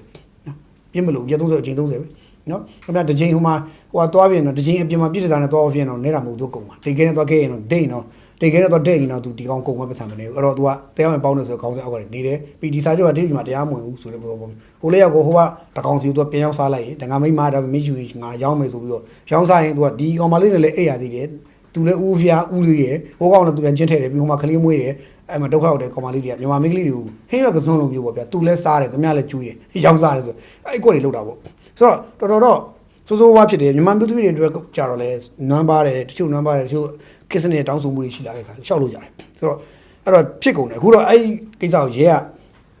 သတင်းရသွားတဲ့အခါတွားရောက်ပြီးတော့ဖမ်းဆီးလိုက်တယ်ဖမ်းဆီးပြီးတော့ထောင်ထဲကိုဒါဖမ်းပြီးတော့အမှုဖွင့်ပြီးဟောဖြစ်တယ်ထောင်12နှစ်ချမယ်ပေါ့ဗျာဒါပေမဲ့ခက်တာလဲကျွန်တော်တို့လည်းဟိုပွင့်လည်းပြောလိုက်ဝူချင်းမင်ဆိုတဲ့အဲ့ပုဂ္ဂိုလ်မင်္ဂလာလုံးထဲတရားရုံးကနေပြီးတော့ဧပြီလ24ရက်မှာဒါအလုံးနဲ့ထောင်နဲ့12နှစ်ချလိုက်တယ်တဲ့နော်ဧပြီလ24ရက်နေ့ကချလိုက်တယ်တဲ့နော်ဆိုတော့ဒီကုန်တိုင်းတဲ့ဘက်ဖမ်းပြီးချတယ်ပေါ့ဆိုတော့ဒီတရုတ်နိုင်ငံသားကိုထောင်ချလိုက်တယ်ဆိုတော့အဲ့တရုတ်နိုင်ငံသားထောင်ချတော့ကျွန်တော်က12နှစ်ကတကယ်ကြမှာလားပေါ့နော်တကယ်ကြမှာလားပေါ့ကျွန်တော်စဉ်းစားကြည့်တာကျွန်တော်ထင်တယ်ကတကယ်တော့ကြဖို့တကယ်ကြရင်ကြမယ်ဒါပေမဲ့ချိန်တစ်ခုရောက်လာတဲ့ခါကျရင်လေနိုင်ငံချစ်ကြည်ရေးနေမှုအရာဘာရညာရခေါင်းစဉ်နဲ့ဒါကျွန်တော်ထင်တယ်ဖြေလျှော့ပေးခံအောင်ပါပဲเนาะလူငင်းနေတဲ့ပါလာအောင်မယ်ဒါနဲ့ဒီလိုနဲ့ပဲဟောပြန်သွားမယ်ပြီးရင်နောက်နှစ်တွေအများကြီးကြာရင်နောက်တစ်ယောက်နောက်ထပ်တစ်ယောက်ထပ်လာမယ်ဒီလိုနဲ့ထူးခြားတဲ့ဇာတ်လမ်းတွေဖြစ်မယ်အဲ့တော့ဗျာတခါကြရလေကျွန်တော်နိုင်ငံမှာလည်းကျွန်တော်တခါရည်စရာလို့ပဲမှတ်ပါအမျိုးသမီးတို့လည်းအားနာတယ်ဒါပေမဲ့ကျွန်တော်ပုံမှန်လေးတခါလေးကအမျိုးသမီးတို့နဲ့ကျွန်တော်ပြောတဲ့စကားလေးရိုးရိုးလေးအေးအေးနဲ့ထောင်ကြည့်လိုက်မြန်မာအဲ့လိုအမျိုးသမီးပေါင်းများတာပြဿနာပေါင်းတော့ချုပ်တောက်ချောင်းဒုက္ခပေါင်းများတာရောက်တယ်အစ္စလမ်ဘာသာပေါ့နော်အစ္စလမ်မှာတော့ရှိတယ်လို့ပြောတယ်ကျွန်တော်သိချာချမ်းမြေတော့မသိအစ္စလမ်ဘာသာမှာအမျိုးသားတစ်ယောက်ပါဒီဒုက္ခရောက်နေတဲ့အမျိုးသမီးတွေကိုစောက်ရှောက်ပိုင်ခွင့်ရှိတယ်အဲဒါကြောင့်အစ္စလမ်တွေမှာ4ယောက်လောက်သူတို့ယူတယ်5ယောက်လောက်4ယောက်လောက်ယူတယ်စီအစ္စလမ်စောက်ရှောက်ကြတယ်စောက်ရှောက်ပေးတာပေါ့ဗျာသူတို့ကတော့စောက်ရှောက်တာပေါ့သူတို့ရဲ့ခေါင်းစဉ်ကတော့ဟိုပတ်စံအဆင်ပြေတယ်ကျွေးစောက်ရှောက်နိုင်ရင်သူက4ယောက်လောက်ထည့်ပေးရဆိုအဲ့တော့ကျွန်တော်တို့မြန်မာပြည်မှာတလင်တမယာဥပဒေရှိတယ်အမျိုးသားတွေယောက်ျားတွေပေါ့တလင်တရားဥပဒေမိမတယောက်ကျနောက်တစ်ယောက်ထပ်ယူကြည့် MLA ခင်ဗျာအပြင်ကခဏထားကိုဟိုတရားဆိုတဲ့ထောင်ထဲ9နှစ်သွားနေလောက်မှာနေအောင်မှာဆိုတော့ဟိုတခါကြရင်လေဥပဒေနဲ့ကိုယ်လည်းပဲကိုပြန်ကြိုးကွင်းဆွတ်ထားသလိုဖြစ်တယ်ပြီးတော့စောက်ရှောက်လို့သူစောက်ရှောက်နိုင်တယ်ဆိုရင်သူတရားဝင်ပထမယူအမျိုးသမီးယူထားတဲ့ဇနီးမယားခွင့်ပြုတယ်ဆိုရင်သူစောက်ရှောက်လို့ရရင်စောက်ရှောက်ပေါ့ခွင့်ပြုလို့ရအောင်ခွင့်ပြုပေါ့ဒါတွေဖြစ်လိုက်လို့ရှိရင်ဘာဖြစ်လဲဆိုတော့ကျွန်တော်တို့နိုင်ငံအမျိုးသမီးတွေကိုရှင်းပြနေကိုဟိုဗာလဲနေဟိုရှိဗာလဲဟိုရွာနာအမြဲရွာနွားမစားလို့တော့မသုံးပါဘူးပေါ့နော်ဒါဆိုဖိတ်ချိဖိတ်ကိုယ့်အိမ်ထဲပြန်ဖိတ်တာပုံမကောင်းဘူးလားပေါ့ဗျာနော်ဒါမျိုးပြောချင်တာဟိုကောင်တွေလုတ်ပြီးတော့ပောက်ကဲရှောက်လို့ပြမယ်ဟာဆိုကိုယ့်နိုင်ငံသားချင်းချင်းပြန်ဝေးတာပုံမကောင်းစောက်ရှောက်တာပုံမကောင်းလားပေါ့အဲ့တော့အမျိုးသားတစ်ယောက်ပါသူအမျိုးသမီးတစ်ယောက်ကိုစောက်ရှောက်နိုင်တယ်ပေါ့အမျိုးသမီး9ယောက်စောက်ရှောက်နိုင်တယ်သူစောက်ရှောက်နိုင်စောက်ရှောက်ဒါပေမဲ့သူတန်းတူညီမဲ့စောက်ရှောက်မစောက်ရှောက်နိုင်ခဲ့ရင်တော့အဲ့ဒီကောင်မစောက်ရှောက်နိုင်ဘူးလို့သူ့အဲ့ဒီမျိုးသမီးနဲ့ပြန်တရားဆုပ်လို့ရတယ်ဒါမျိုးပေါ့ဒီလိုမျိုးလုပ်ရင်ရောမရဘူးလားကျွန်တော်နမူနာပေးတာပေါ့နော်ဆိုတော့ဒါအဲ့လိုပြောရင်အဲ့လိုပြောလို့မင်းများအဝါပြုနေလားမင်းများတောင်းတနေလားမင်းကျွန်တော်ပြောချင်တာအဲ့ဒါမဟုတ်ဘူးကျွန်တော်တို့ယူဆတာအဲ့ဒါမဟုတ်ဘူးတခြားရှုတော့ရိုးရိုးလေးပဲတဏှာစိတ်နဲ့မတွေးမနဲ့ရိုးရိုးလေးပဲတွေးလိုက်ပါကျွန်တော်မြန်မာမျိုးသမီးတို့မြန်မာမျိုးသားတွေဆောက်ရှောက်တာပို့ပြီးတော့မသိတော့ဘူးလားပေါ့နော်တခြားနိုင်ငံသားတယောက်ဆောက်ရှောက်တာတဲ့ဆိုင်နော်အဲ့သက်ဆိုင်ရာကာယကံရှင်မျိုးသမီးတွေလက်ခံတယ်ဆိုရင်ကျွန်တော်မြန်မာမျိုးသားတွေဆောက်ရှောက်တာရောမကောင်းဘူးလားဒါကိုကျွန်တော်ပြောချင်တာနော်တခါတော့ဟာတာဒါကတော့ဟာတာပြောမယ်ပေါ့နော်မတရားတာတခုပြောပြမယ်သိလားကျွန်တော်တို့ကဘာလဲဆိုပြကျွန်တော်တို့အမျိုးသားတွေကအမျိုးသမီးတယောက်ကိုအိမ်အောင်ပြုလိုက်တယ်ပြီးကောင်းမော်ရှာဖွေလုတ်ကင်ကျိုးမွေးလိုက်လို့ရှိရင်ဒါတကယ့်ကိုကောင်းကျိုးပြီးဒီကောင်အမျိုးကောင်းသားတကယ့်ကိုအမျိုးကောင်းသားလို့ပြောတယ်မျိုးသမီးတက်ကိုတခါတည်းဟိုတေးချာချက်ချာနာကောင်းကောင်းမဆောက်ရှောက်ပြီးတော့တကယ်ကိုပဲသူ့အပေါ်မှာဆောက်ရှောက်ရတာအမျိုးကောင်းသားတဲ့အမျိုးသမီးအများကြီးတွေဆောက်ရှောက်နိုင်မယ်လဲဆိုတော့တနာယူလို့ပြောတယ်ဟာဆိုတော့လွဲနေတာပေါ့နော်လွဲနေတာပေါ့အဲ့တော့အမျိုးသမီးဆောက်ရှောက်နိုင်စွမ်းရှိရင်ဆောက်ရှောက်ပစီပေါ့ဗျာဒီလိုမျိုးလို့မရဘူးလားပြီးတော့သူ့ကာယကရှင်လက်ခံဆောက်ရှောက်လို့မရဘူးလားဆိုတော့မေးခွန်းဒါကိုကျွန်တော်ပြောချင်တာပါအဲ့တော့ဒါလေးလေးကျွန်တော်ကြုံရလို့ထည့်ပြောတာနော်အမျိုးသားတွေတော့သဘောကျမှာတင်အမျိုးသမီးတွေတော့ကျွန်တော်တင်းတာပေါ့နော်ဒီဘဲတော့လမ်းကြောင်းတွေပေးနေပြီတော့ဟုတ်ပါဘူးဗျာအမတို့လည်းစိတ်လျှော့နော်တစ်နှစ်ကိုလူ2သန်းလောက်အမျိုးသမီးတွေပိုးနေတာနှစ်တိုင်းအမျိုးသမီး2သန်းလောက်ကဘာလို့မှမသိကိုဟာကိုပြန်လုံနေရတယ်ကိုလို့လုပ်ပြီးအေးစိအပြိုးကြီးလုပ်နေရတဲ့ဘဝဖြစ်နေတာအဲ့ဒါလည်းထည့်စမ်းစားနော်ပြီးတော့နိုင်ငံရဲ့လူဦးရေပြီးတော့နိုင်ငံရဲ့အနာဂတ်မျိုးပွားနိုင်မှုအနေထားနော်အဲ့ဒါတွေကဂျပန်တို့ဘာလို့ဆိုရင်လည်းမျိုးပွားနိုင်မှုနည်းလို့တခြားနိုင်ငံတွေတောင်ကိုရီးယားဆိုမျိုးပွားမှုနည်းလို့ဒုက္ခတွေရောက်ပြီးတော့မှအခုမှအသေးအတန်တွေလောက်ခိုင်းနေကြပြီကျွန်တော်မြန်မာလည်းတစ်ချိန်မှာဂျပန်တွေတရုတ်တွေလိုမျိုးပွားမှုနည်းလို့ဆိုပြီးတော့ပြဿနာတက်ကုန်ကြလိမ့်မယ်နော်အဲ့ဒါလေးတွေထည့်စဉ်းစားကြဖို့တော့သိတယ်လို့ကျွန်တော်တိုက်တွန်းချင်တာနော်အဲ့တော့မျိုးသားတယောက်ဗာလဲစောက်ချောက်နိုင်တဲ့လောက်စောက်ချောက်နိုင်တဲ့လောက်စောက်ချောက်ပါစီဆိုတာမျိုးလေးနည်းနည်းလေးမေတ္တာရှိထားလိုက်ကြဖို့ထိုးတာပေါ့နော်ဘာလို့လူတယောက်ကလူတယောက်ကိုတမိုးထားစောက်ချောက်တာကောင်းတဲ့ကိစ္စပဲနော်ကောင်းတဲ့ကိစ္စပဲမကောင်းတဲ့ကိစ္စမဟုတ်တာတမိုးထားစောက်ချောက်တာကောင်းတဲ့ကိစ္စပဲနော်အဲ့တော့ဟိုတရုတ်ဟာသားလေးတစ်ခုရှိတယ်ဟာသားလေးတစ်ခုရှိတယ်ဟိုဗာလဲ ဒီတေးကဖြစ်တာပေါ့နော်ဒီတေးကောင်မလေးကြောက်သူ့ယောက်ျားနဲ့တွဲတဲ့ကောင်မလေးကိုသွားပြီးဘုံဝိုင်းရိုက်တော့အမမှားနေတယ်ဆိုပြောဘာလို့လဲအမနဲ့ညီမနဲ့တစ်ဖက်ထဲလေတစ်ဖွဲ့ထဲလေဟာဘာလို့တစ်ဖွဲ့ထဲလဲနင်ကငါယောက်ျားဘာဖြစ်တာမဟုတ်ဘူးတဲ့အမလည်းအမယောက်ျားကိုချစ်တယ်ကျမလည်းအမယောက်ျားကိုချစ်တယ်ကျမတို့နှစ်ယောက်ကသူ့ကိုချစ်တာချင်းတူတူညီမတို့အတူတူမဟုတ်ဘူးလားတဲ့ဆိုတော့အဲ့ဒီတစ်ဖွဲ့ထဲဟာတာလို့ပဲတချို့ကလေးကြဟာတာတော့ဟာတာပဲရင်နာစရာကောင်းတယ်နော်ပြောလို့လည်းမကောင်းဒါတွေပြောနေရတာတော့မှပဲဒီလောက်ပြောနေတယ်ဆိုရဲကျွန်တော်နည်းနည်းကြောချမ်းနေပြီတော်ပြီစမပြောတော့ဘူးအဲ့တော့လောဆယ်တရုတ်ကိုထောင်းစနေနဲ့ချတယ်ဆိုတော့ကိစ္စဒီလေမကြခင်လွှင့်ငိမ့်နေများသွားအောင်မလားမသိဘူးဗျာနော်အဲ့ဒါလေးပဲဂျုံလို့ထည့်ပြောတာနောက်တစ်ခုကကျွန်တော်တို့လူငယ်ကြားမှာဖြစ်နေတဲ့ခုန happy ပြောတဲ့ကိစ္စလာပြီ KTV မှာဆက်ကိစ္စပေါ်ရင်းနဲ့ happy high ငန်းနေပေါ့အခု high ငန်းနေရန်ကုန်မှာမန္တလေးမှာနေပြီးတော့မှာအစားရှိတဲ့မြို့ကြီးတွေမှာဗျာတာချီလေးချိုင်းတုံတောင်ကြီးမော်လမြိုင်အစားရှိတဲ့မြို့ကြီးမြစ်ကြီးနားနော်အဲ့လိုမြို့ကြီးတွေအပေါင်းတခြားထင်ရှားတဲ့မြို့ကြီးတွေပေါ့ဗျာကြီးတွေပေါ့အဲ့မြို့ကြီးတွေအကုန်လုံးမှာရှိတဲ့ KTV လို့ခေါင်းစဉ်တက်ထားတဲ့နေရာတွေတော်တော်များကရှင်းပြရင်မိုက်မပါတဲ့ဟာတွေဖြစ်ကုန်ပြီမိုက်ကအခန်း10ခန်းရှိရင်မိုက်မပါတဲ့အခန်း10ခန်းလောက်ရှိတယ်အဲ့လိုဖြစ်ကုန်တာအခန်းတွေကပြောရင်တော့ဗျာ KTV လို့ခေါင်းစဉ်တက်ထားရမယ်တော်တော်များက high ခန်းတွေဖြစ်ကုန်ကြပြီ high ခန်းတွေဖြစ်ကုန်ကြပြီအဲ့တော့ high ခန်းတွေဖြစ်ပြီးတော့ဘာလို့လဲဆိုတော့ KTV happy water တွေအယောင်းဝယ် market ကြီးကတိတန့်ရှိနေတယ်ဘာလို့ဆိုတော့ကျွန်တော်တို့လည်းကိုယ်တိုင်တွိုင်းလိုင်းကြုံတာကြားတာရှိတယ်အဲ့ဒါရှိနေတယ်ကျွန်တော်တို့လုံးဝ KTV happy လုံးဝမထိပါဘူးအထီးနေတဲ့လူငယ်တွေကိုလည်းမင်းတို့ထိတယ်မားတယ်လို့ပြောလို့ပါဘူးဘာလို့လူတွေကစိတ်ချမ်းသာပျော်ရှောက်လို့ကြတဲ့အတွက်မားတယ်မှန်လို့ကျွန်တော်တို့ဆုံးဖြတ်ပြီးလို့မရဘူးသူတို့လောက်တာမင်းတို့ကမားတယ်လို့ကျွန်တော်မပြောဘူးဒါပေမဲ့ဥပဒေအရတရားဝင်ခွင့်ပြုမထားဘူးဆိုရင်တော့အဲ့တရားဝင်ခွင့်မပြုတဲ့နိုင်ငံတော်အနေနဲ့အဲ့ဒါတွေဘာလို့မထိန်းချောင်းတာလဲပေါ့ဆိုတော့မထိန်းချောင်းနိုင်ဘူးဆိုလဲဘာလို့တရားဝင်ခွင့်ပြုမှာလားပေါ့ဒီလိုဖြစ်လာတာပေါ့နော်ဆိုတော့ဥပဒေကတော့ခွင့်ပြုမထားဘူးဟိုင်းကန်နေ EDK တွေပေါ့နော်ဆိုတော့ဒါပေမဲ့အဲ့ဒါတွေတနိုင်ငံလုံးမှာရှိနေတယ်မရှိဘူးလို့ပြောရင်ကျွန်တော်တခါကြရင်မရှိဘူးလို့ပြောရင်ပြောတဲ့သက်ဆိုင်ရာမြို့နယ်မှာရှိတဲ့အုပ်ချုပ်ရေးမှူးတွေရဲတပ်ဖွဲ့ဝင်တွေဘာညာတွေပေါ့ဗျာတာဝန်ရှိသူတွေတခါတလေပခုံးဖက်ပြီးလာကိုကြီးလာညီလာဝင်ပြီးသွားပြကျင်တယ်ဒါပေမဲ့ခင်ဗျာယူနီဖောင်းမပါနဲ့ရိုးရတန်လိုက်ခဲ့သူခေါ်ပြကျင်တာတခါတလေကြရင်ဘာလို့ရှိတယ်ဗျထားပါတော့ဗျာအဲ့တော့ရှိတာအခု EDK တွေ happy water တွေအပြင်အခုနောက်တစ်မျိုးထပ်ပြီးတော့ထွက်လာတယ်အခုကိုကန်ဆိုရင်ဒီနေ့ဆိုရင်ကိုကန်တရားဝင်ကြီးညာလာတယ်ကြီးညာလာတယ်သူ့ဒေတာမှာဘယ်လောက်များလို့မသိဘူးကြီးညာလာတယ်အခုဒီဘက် market ထဲမှာဘာကြီးညာထွက်လာလဲဆို happy pot ဆိုပြီးတော့ secret လိုမျိုးလေကျွန်တော် vape ရှူတဲ့ဟာမျိုးလို့အဲ့ထဲမှာ happy pop တို့အငွေ့ပေါ့သူရှူတာအမော့ကနေပြီးတော့အငွေ့ဖြစ်ပြီးတော့သူရှူတာမျိုးတင်တယ်အဲ့ဒါမျိုး happy pop ဆိုပြီး e-secret လိုပုံစံမျိုးတွေစပြီးတော့စင်တီယိုမာပုံစံလေးတွေ happy water လည်းနွယ်တယ်အဲ့ဒါမျိုးတွေ happy pop လေးတွေလည်းပေါ့ဆိုအဲ့ဒါလေးပေါ်လာတယ်ရုပ်တရက်သွားကြည့်ရင်မင်း e-secret လားမဟုတ် e-secret မဟုတ်ဘူးဘာလဲပေါ့ဆိုရင်သွားရှူရင်အဲ့ဒါဟောနေ happy pop လို့ခေါ်တဲ့ဟာလေးတွေအများကြီးကိုဈေးကွက်ထဲမှာစရောက်နေပြီတဲ့ happy pop ထဲမှာဒီ ecstasy တို့ methamphetamine diazepam တို့ ketamine တို့ပါတယ်တဲ့သူလည်းအရေးပုံစံမျိုးပဲတဲ့နော်အဲ့ကောင်ဘာဖြစ်လိုက်ရင်တော့စိတ်ကြွဆွေးတစ်မျိုးဖြစ်တယ်တဲ့အဲ့တော့ရှမ်းပြည်နယ်ဘက်မှာတော့တော်တော်လေးကြဲကြဲလောင်ဖြစ်နေကြပြီတဲ့နော်အဲ့တော့ happy pot နဲ့ wheat pot တွေကိုအကြီးအကျယ်ဈေးကွက်ထဲမှာရောက်နေကြပြီတဲ့ဆိုတော့အဲ့ဒါတွေအကုန်လုံးဘယ်ရလာလဲဆိုတော့တရုတ်ပြည်ရလာတာတဲ့တာချီလေးဘက်မှာတော့ပေါ်နေပြီနော်တာချီလေးမှာပေါ်နေပြီတဲ့နော် happy pot တို့ happy pot တို့နောက်ကခေါင်းပါလဲ wheat pot အဲ့ဒါမျိုးတွေတော့veil လိုမျိုးဟာလေးထွက်လာပြီတဲ့ဆိုတော့မကြခင်မှာတော့အဲ့ဒီဟာတွေကကျွန်တော်ထင်တယ်ရန်ကုန်မန္တလေးနေပြီးတော့စိုက်ချက်မျိုးကြီးတွေရောက်လာတော့မယ်ထင်တယ်အခုနေသားမှာတော့ရောက်နေပြီအဲ့ဒါအကုန်လုံးဘယ်ရလာလဲဆိုတရုတ်ပြည်ရလာတယ်တရုတ်တွေပဲလောက်တာဒါကြောင့်တရုတ်တွေကလေခင်ဗျာပြောရလည်းမကောင်းဘူးမဟုတ်တရုတ်ဆိုတကယ်မှန်တယ်မဟုတ်တာမှန်အကုန်ရှောက်လို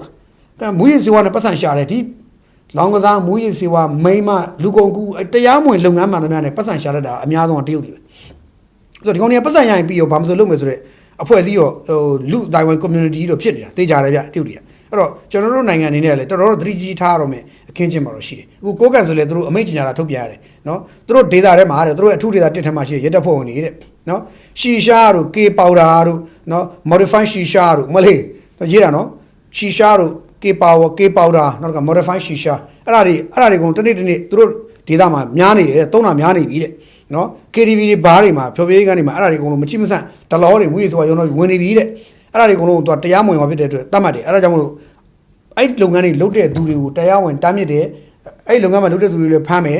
တေဆောင်ရောင်းဝယ်လည်းဖမ်းမယ်ဖွင့်တဲ့ဆိုင်လည်းဖမ်းမယ်ပေါ့ဗျာဒါမျိုးသူကစပြီးတော့ကြေညာနေပြီဥပဒေကလုံးမယ်ရေးယူမယ်ဆိုပြီးတော့ပြင်ညာပြီးတော့နာရေးတွေမင်္ဂလာဆောင်တွေမှာတော့လူစုလူဝေးတွေနဲ့ရှီရှားတွေချနေကြပြီဆိုအဲ့ဒါကိုတားနေကြပြီကဲခင်ဗျာအဲ့ကိုကန်တွေဖြစ်နေတာကိုကန်တွေတိုင်တွေပတ်နေတာနော်လူစုလူဝေးမှာလူစုလူဝေးမင်္ဂလာဆောင်တို့နာရေးတွေမှာအရှီရှားတွေချနေပြီအဲ့ဒါကြောင့်မို့သူတို့က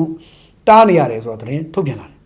ပြောရတော့ဗျာပြောရတော့နေသက်ဒေသမှာလည်းဖြစ်တော့ကိုကန်ဒေသဆိုနေသက်ဒေသဖြစ်တော့ခင်ဗျာတရုတ်ဘက်ကနဲ့နီးနီးကပ်လေးတရုတ်ခြံစည်းဟိုဘက်ကဟိုဒီဘက်ကိုဟိုပြီးတော့အကုန်လုံးကဘုံဘောလောတရုတ်ပြည်ကနေဝင်ချလာတော့ကိုကန်လည်းကျွန်းပြတ်နေပြီကိုကန်လူငယ်တွေအရွယ်မရောက်သေးမီမှာတည်းဖြစ်ကုန်တာတဲ့ဖြစ်ကုန်တော့သူတို့မခံနိုင်တော့လို့နောက်ဆုံးကြီးညာရတယ်ဒါတွေဟာအရွယ်မြောက်တဲ့သူတွေဒီလိုမျိုးဝင်လောက်တာခွင့်မပြုနဲ့ခွင့်ပြုတော့ကောင်ဖမ်းမယ်ရဲခွင့်ပြုရဲဖမ်းမယ်လောက်တော့ကုန်ချမယ်ဆိုပြီးကိုကန်အစကြီးညာလာတာကိုတွေ့ရတယ်အဲ့တော့ဒီတိုင်းသွားရင်တော့ကြည့်ကောင်းပြီပေါ့ဗျာနော်ဘာဆက်ဖြစ်မလို့မသိဘူးအဲ့တော့ကျွန်တော်တို့ပြည်မမှာတော့ဘယ်လိုလာမလဲနောက်တစ်ခါဒီနိုင်ငံတော်အစိုးရအုပ်ချုပ်ခံထားတဲ့နယ်ပြည်တွေမှာဘယ်လိုလာမလဲအဲ့ဒါတော့စောင့်ကြည့်ကြတော့ပေါ့ဗျာနော်နောက်လူငယ်တွေကိုပြောချင်တာကတော့မစမ်းပါနဲ့ကျွန်တော်တို့လည်းပြောရင်တော့ဒီအခုအရက်တို့ BR တို့ wine တို့ဒီ champagne တို့ဘာလို့ကျွန်တော်တို့တော့မှာပဲဟိုမတောက်မိတော့အကောင်ဟိုတောက်မိသွားတာကျွန်တော်တို့လည်းမကောင်းလို့မကောင်းမစမိတာအကောင်းတယ်စမိရတဲ့အခါကျွန်တော်တို့အခုစကားဝိုင်းတွေမှာအရက်မပိုင်မပြီးဘူးနော်အရက်မပိုင်မပြီးဘူးစီးပွားရေးကိစ္စပဲဖြစ်ဖြစ်စကားဝိုင်းတွေမှာမိတ်ဆွေပေါင်းတဲ့ပိုင်းမှာအရက်မပိုင်မပြီးဘူးအဲကျွန်တော်တို့မတောက်မိတာအကောင်းတောက်မိရင်ဘာဖြစ်လဲဆိုတော့တစ်ခွက်နှစ်ခွက်သုံးခွက်စကားကောင်းလာ၄-၅-၆ခွက်9ခွက်နဲ့အဲ့လိုနဲ့ပဲကျွန်တော်တို့ကတညတာဟိုအိတ်ချိန်နေသွားတယ်ပြင်ပန်းတယ်တကယ်ပြင်ပန်းတယ်ကျွန်တော်တို့ဒီခန္ဓာကိုယ်အတွင်းပိုင်းကလေးစားတွေလည်းဘယ်လောက်ထိခိုက်နေပြီလဲကျွန်တော်လည်းမသိဘူးအဲခါကျရင်မကောင်းလူငယ်တွေညီငယ်ညီမငယ်တွေပြောချင်တယ်မကောင်းဘူးမကောင်းတဲ့အတွက်ရှောင်းနိုင်ရှောင်းတော့မစတဲ့မစမိမစပါနဲ့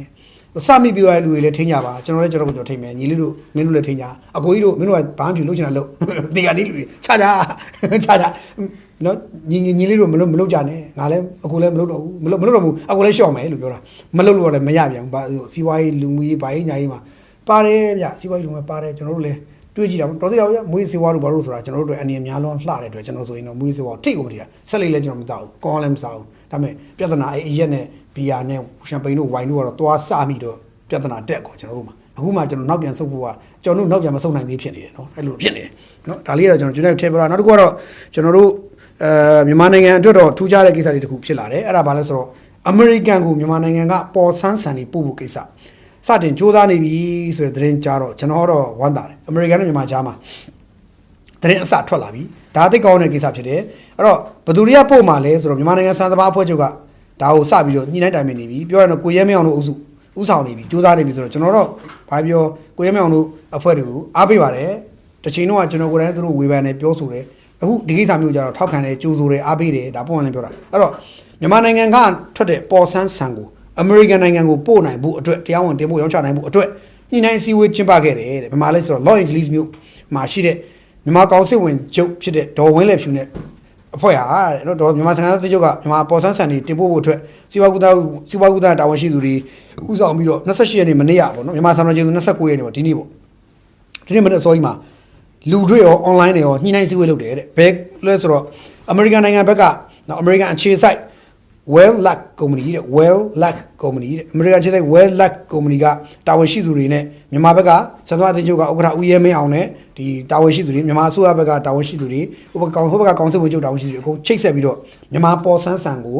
အမေရိကန်မှာရောင်းချဖို့နော်ရောင်းချဖို့အတွက်ဒါနမူနာတွေပေးပို့ဖို့ဆိုပြီးတော့ဒါစပြီးတော့ဆွေးနွေးလိုက်ပြီတဲ့နော်မြန်မာဘက်ကနေပြီးတော့အဲ့ဒီမြန်မာပေါ်ဆန်းဆန်ကိုအမေရိကန်ဘက်ကနမူနာပေးဖို့အမေရိကန်အဲ့ဆန်ကိုနမူနာရပြီဆိုရင်အဲ့နမူနာကိုသူတို့ကိုယ်တိုင်စားကြည့်မယ် test note ကြည့်မယ်ပြီးတော့သူတို့ရဲ့ဒီ FD တွေဖြတ်ကြည့်မယ်အကုန်လုံး pass ဖြစ်ပြီးတော့ကောင်းတယ်ဆိုရင်သူသွင်းမှာအဲ့ကြရင်တော့မြန်မာနဲ့အမေရိကန်ကြားမှာစားသုံးကုန်အပြန်အလှန်တင်ပို့ရေးကိစ္စလှသွားပြီပြန်ကောင်းသွားပြီကျွန်တော်တို့ဝမ်းသာအားရကြိုးစိုးတယ်ဗျာတော်တော်ကြိုးစိုးတယ်ဒီကိစ္စကိုတော့တကယ်ကြိုးစိုးတာဆိုတော့ဒီဖြစ်စဉ်ဖြစ်မြောက်အောင်မြင်ဖြစ်ထွန်းပါစေလို့ကျွန်တော်တို့ဆူတောင်းပေးနေတယ်နော်ဝမ်းသာပါတယ်အဲ့တော့ညီဘိတ်အုပ်စုကတော့ဒါကိုကြည့်ပြီးတော့ဆက်စလူတွေခါကုန်လောက်ပြီခုလောက်ဆိုရင်နော်အဲ့တော့ကိုရဲမြောင်တို့အနေနဲ့လည်းဘသူဝေဖန်လှုပ်ရှားချက်ဆက်လုပ်ပါနိုင်ငံကောင်းကျိုးအတွက်လုပ်တဲ့ကိစ္စမှန်သမျှကိုထောက်ခံအားပေးကြောင်းလေးအသိပေးပါတယ်တခါဒီညအသိပေးပါတယ်အဲ့တော့အောင်မြင်သွားတဲ့နေ့တရားဝင်တင်ပို့နိုင်တဲ့နေ့ကျရင်ကျွန်တော်ထပ်ပြောပါဦးမယ်ကိုကတော့ဒီလောက်ပဲရက်ထားတာကောင်းတယ်ဟိုမှာသူတို့ဟိုဆွေးနွေးချက်ဆွေးနွေးပါစေအနောက်ရှက်မဖြစ်အောင်လို့ပါနော်ကဲအောင်မြင်မယ်လို့လည်းယူဆတယ်ပေါ်ဆန်းမှာရွှေဘူပေါ်ဆန်းရှိတယ်အေယာရီကဖြားဖို့ပေါ်ဆန်းရှိတယ်ပေါ်ဆန်းမျိုးဆိုအေယာရီကထွက်တဲ့ပေါ်ဆန်းရှိတယ်အထက်အညာဒေသထွက်တဲ့ပေါ်ဆန်းတွေရှိတယ်ဘယ်ပေါ်ဆန်းဖြစ်မလဲဘယ်ပေါ်ဆန်းသူတို့ကြိုက်လို့တော့ကျွန်တော်တို့မသိဘူးဒါကတော့ဈေးကွက်အနေထားကိုကြည့်ရအောင်စောင့်ကြည့်ကြတာပေါ့လို့ပြောချင်တယ်နော်အဲ့တော့ကျွန်တော်ဒီနေ့အပေးလေးကတော့လွတ်တော်ကိုယ်စားလှယ်တွေကိစ္စလွတ်တော်ကိုယ်စားလှယ်ကိစ္စဆိုတာအချမ်းမဟုတ်ဘူးဗျာနိုင်ငံတော်ကဒီနေ့ကြီးညာလိုက်တယ် information team မှာလည်းပါတယ် UEC ကကြီးညာတော့ဗျာနော် UEC ကကြီးညာထားတယ်အမျိုးသားလွတ်တော်ကိုယ်စားလှယ်အစားထိုးဖြစ်ဆိုကြောင်းကြီးညာခြင်းဆိုတဲ့တစ်ချက်စဒီနေ့ထုတ်ပြန်လာတယ်ပြီးတော့ဒုသမရ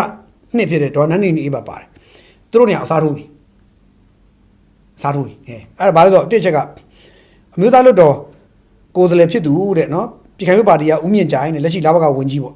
သူကလက်ရှိဝန်ကြီးတာဝန်ထမ်းဆောင်ဖြစ်တဲ့အတွက်သူ့နေရာမှာတဲ့သက်ဆိုင်ရာနိုင်ငံရေးပါတီရဲ့ဦးစားပေးအစီအစဉ်နဲ့တင်ပြထားတဲ့လွှတ်တော်ကိုယ်စားလှယ်လောင်းများအနက်ဦးစားပေးအစီအစဉ်ရတဲ့ဦးပြုံးချိုဆိုတဲ့ပုဂ္ဂိုလ်အစားထိုးဖြစ်ဆက်ပါတယ်တဲ့ပြောရတော့ဗျာအချိုးကျကိုယ်စားပြုစနစ်နဲ့ရွေးကောက်တင်မြှောက်ခံထားရတာဖြစ်တဲ့အတွက်အချိုးကျကိုယ်စားပြုစနစ်နဲ့ရွေးကောက်ခံထားရတာလူထဲမှာရထားတဲ့ခုနဒီဦးမြင့်ကြိုင်ကဝန်ကြီးဖြစ်သွားတဲ့အတွက်သူကလွှတ်တော်ကိုယ်စားလှယ်တာဝန်ထမ်းဆောင်လို့မရတော့အဲ့တော့အချိုးကျကိုယ်စားပြုမှာဒုတိယဦးစားပေးဖြစ်လာတယ်ပထမဦးစားပေးကဝန်ကြီးဖြစ်သွားတဲ့ဒုတိယဦးစားပေးဖြစ်တဲ့သူကတက်ပြီးတော့လူမျိုးသားလွှတ်တော်ကိုယ်စားလှယ်ဖြစ်နေစပြီးတော့တင်မြှောက်ခံလိုက်ရတာဖြစ်တယ်ပြောအစားထိုးခံလိုက်ရတာဖြစ်တယ်အဲ့တော့ဦးမြင့်ကြိုင်ကတော့ဝန်ကြီးဖြစ်သွားတဲ့အတွက်သူ့နေရာမှာရွေးကောက်တင်မြှောက်ခြင်းပြန်မလုပ်တော့ဘဲနဲ့အမျိုးသားလွှတ်တော်ဖြစ်တဲ့အတွက်သူက PR ဖြစ်တဲ့အတွက်အချိုးကျဖြစ်တဲ့အတွက်သူကအဲ့နေရာလက်လက်သွားတဲ့နေရာမှာခုနဒုတိယဦးစားပေးရတဲ့လူကအပေါ်တက်တာပဲပေါ့နော်ဦးစားပေးဖြစ်သွားတယ်မျိုးအဲ့တော့ဦးစားပေးအစီအစဉ်ရဦးပြုံးချိုကဒါသူဟာရှင်းပြောရင်တော့လွှတ်တော်ကိုယ်စားလှယ်အမျိုးသားလွှတ်တော်ကိုယ်စားလှယ်ဖြစ်သွားပြီလို့ဒါ UEC ကနေဒီနေ့ကြေညာလိုက်တယ်ဗျကြေညာလိုက်တော့ဒါလေးတစ်ခုကျွန်တော်ထူးခြားသွားတွေ့ရတယ်နောက်ဒုတိယတစ်ခုကျတော့တိုင်းဒေသကြီးသုံးပြည်နယ်လွှတ်တော်ကိုယ်စားလှယ်ပေါ့ဗျာကိုယ်စားလှယ်ဆိုပြီးတော့သူရေးတယ်အဲ့ဒါဘာလဲဆိုတော့ပြည်နယ်လွှတ်တော်ကိုယ်စားလှယ်များအစားထိုးဖြစ်ဆက်ခြင်းတဲ့ဆိုပြီးတော့ပြောတယ်အဲ့ဒါဘာလဲဆိုတော့ဒီရွေးကောက်ပွဲမှာတဲ့အနိုင်ရတဲ့သူဖြစ်တဲ့ကရင်ပြည်နယ်လွှတ်တော်ရဲ့အချိုးကျကိုယ်စားပြုကိုယ်စားစစ်နဲ့မဲဆန္ဒနဲ့အမှတ်1မှာအနိုင်ရတဲ့ဒေါ်နန်းနီနီအေးအစားနော်ဒေါ်နန်းနီနီအေးအစားပြည်ခိုင်ပါတီကဒေါ်နန်းနီအစားဦးအောင်မြင့်သိန်းကိုအစားထိုးလိုက်ပါတယ်တဲ့နောက်တော့ရန်ကုန်တိုင်းစာကြီးမှာအချိုးကျကိုယ်စားပြုမဲဆန္ဒနဲ့ပါတဲ့ဦးထင်ကျော်သူအစားဦးအောင်ပြည့်ဖြိုးအစားထိုးပါတယ်တဲ့နော်ဦးထင်ကျော်သူအစားဦးအောင်ပြည့်ဖြိုးပြောရတော့ဗျာဦးထင်ကျော်သူဆိုတာကကျွန်တော်တင်နေဗျဝင်းချုပ်လောင်းနာမည်ထွက်ခဲ့တယောက်လောက်မသိဘူးเนาะသူ့လည်းနေရာမှာအစားထိုးတယ်အဲ့မှာဒေါ်နန်းနီနီကတော့ပို့ထူးကြတာပေါ့ဗျာเนาะဒေါ်နန်းနီနီအေးကိုတဲ့เนาะချိုးကြဦးစားပြုစနစ်ကနေသူ့နေရာတော့အစားထိုးလိုက်ပါတယ်နောက်တစ်ခါနောက်တစ်ယောက်ဖြစ်တဲ့ဒီတနင်္သာတိုင်းတိုင်းတို့ကိုယ်စားလှယ်ကကိုယ်စားဖြစ်တဲ့ဘုံမူကြီးသိန်းစော်မြင့်နေရာမှာတဲ့ဘုံမူကြီးရန်ကြီးအောင်ဆိုတာလည်းစားထိုးလိုက်ပါတယ်ဆိုပြီးတော့ဒီနေ့ဆိုရင်လွတ်တော်ကိုယ်စားလှယ်တွေပြောရတော့၄ဦးပေါ့เนาะအမျိုးသားလွတ်တော်ကတယောက်เนาะတိုင်းဒေသကြီးပြည်နယ်လွတ်တော်အချိုးကြကိုယ်စားပြုစနစ်ကပါတဲ့2ယောက်2ယောက်နောက်တစ်ခါတက်မလို့သားကိုယ်စားလှယ်တယောက်စုစုပေါင်း4ယောက်ပေါ့4ယောက်ကိုအစားထိုးပြောင်းလဲမှုတွေအကြီးကျယ်လုပ်သွားတယ်ဆိုတော့ဥပဒေအရဆိုတော့ PR စနစ်ဖြစ်တော့ကျွန်တော်တို့မှလည်းမျက်စိလဲရတယ်လဲသွားတယ်ဗျ PR စနစ်ဆိုမျက်စိလဲသွားတယ်လဲပြီးတော့လှုပ်လို့ရတယ်လို့ကျွန်တော်ဒီခုမှသိသွားတယ်ဒါအစပိုင်းဆိုကျွန်တော်ကရွေးကောက်တင်မြှောက်လိမ့်မယ်လို့ယူဆတာမဟုတ်ဘူးဗျသူက PR ဖြစ်တော့တယောက်တက်သွားရင်နောက်တစ်ယောက်အော်တိုတက်တယောက်တက်နောက်တစ်ယောက်အော်တိုတက်တယောက်လက်နောက်တစ်ယောက်အော်တိုအဲ့လိုပုံစံသွားတယ်ပေါ့ဗျာဟိုပြည်သူ့လွှတ်တော်ဆိုတော့ပြန်လဲရွေးကောက်တင်မြှောက်အောင်မထင်နဲ့နော်အဲ့လိုယူဆတယ်ဆိုတော့ဒါလေးထူးခြားတဲ့ဖြစ်စဉ်ဖြစ်သွားတယ်အဲ့တော့ဒေါ်နန်းနီနီအေးဆိုတာကျွန်တော်သိသလောက်တော့ကျွန်တော်ထင်တယ်ဒေါ်သိလောက်ခုကျွန်တော်တို့ဒုတိယသမ္မတလည်းဒေါ်နန်းနီနီအေးဆိုတော့သူ့ပဲဖြစ်ဖို့ပဲများပါတယ်ချားလို့တော့မဖြစ်နိုင်ဘူးပေါ့နော်အဲ့တော့ဒုသမ္မတကြီးနေရာကိုဒုသမ္မတ2နေရာကိုမြို့သားလွှတ်တော်2နေရာလွှတ်တော်ကိုယ်စားလှယ်တွေကိုအစားထိုးလိုက်တယ်ဆိုတာတော့တွေ့ရတယ်လို့ပြောရင်းနဲ့ဒီနေ့တော့ဒါတော့ပါဗျာကျန်တာတွေတော့နောက်နေ့မှဆက်ဆွေးနွေးကြတာပေါ့တိတ်လည်းကြီးမှမရှိဘူးအားလုံးကိုညစာတွေရှိပါတိုက်ပြီးတော့စေနာမယ်ထားပါသစ္စာရှိပါကိုယ်နိုင်ငံသားချင်းချင်းအပြန်အလှန်တပ်ဖြတ်နေကြတာကိုလက်ခုပ်လဝါတီးပြီးပျော်နေတဲ့လူမိုက်လူရန်ကလူသားအချမ်းဖက်အားပေးသမားခမားဖြစ်နေသလားဆိုတော့ပြန်လည်းမေးခွန်းတော့လို့ပြောရင်းနဲ့ဒီနေ့လည်းကျွန်တော်တို့တရက်နီးလာခဲ့ပြန်ပြီပေါ့ဗျာ